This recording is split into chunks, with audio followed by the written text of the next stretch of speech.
My name is Kishore Chandiramani, and I welcome you all to the fourth in a series of 6 sessions on stress management.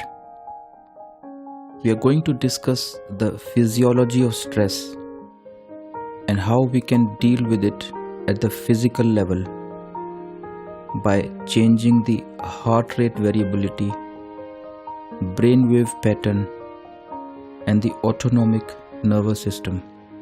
Due to the advancement in technology, it has now been possible to accurately measure the parameters such as muscle tension, respiratory rate, skin temperature, heart rate, brainwave pattern, blood flow in different parts of the body, and skin sweat activity, which can reflect high anxiety states. The biofeedback devices can accurately measure these subtle changes in the physiological functions and convert them into signals, and one can visualize their stress scores on the computer and see them return to normal when they relax.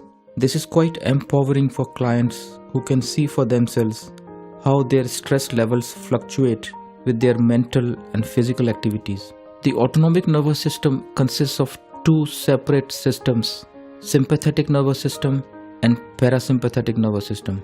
And these 2 systems are normally in harmony with each other.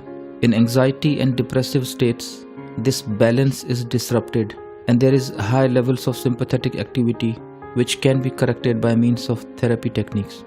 Scientists have discovered that the heart rate variability is altered in anxiety and depressive states.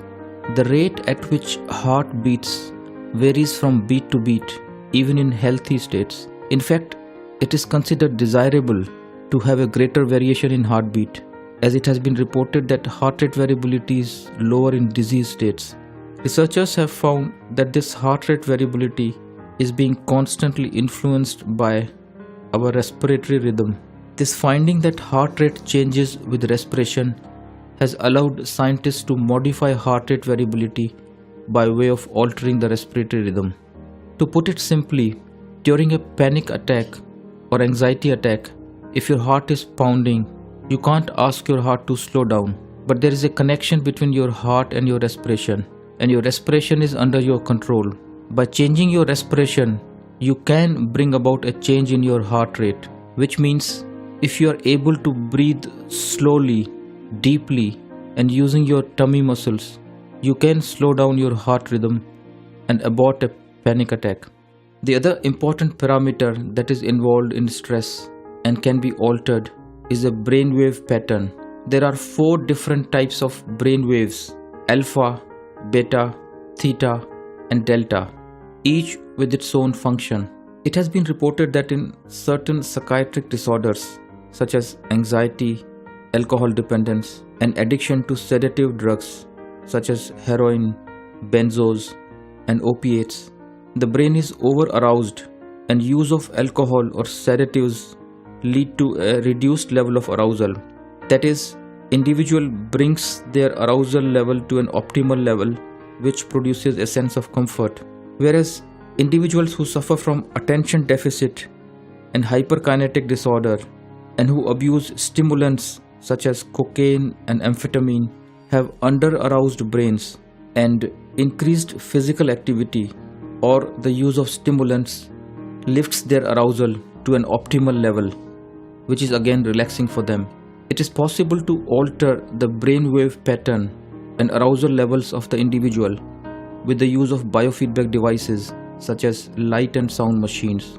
This stress program places emphasis on learning a number of different ways in which one can stop forming new negative experiences.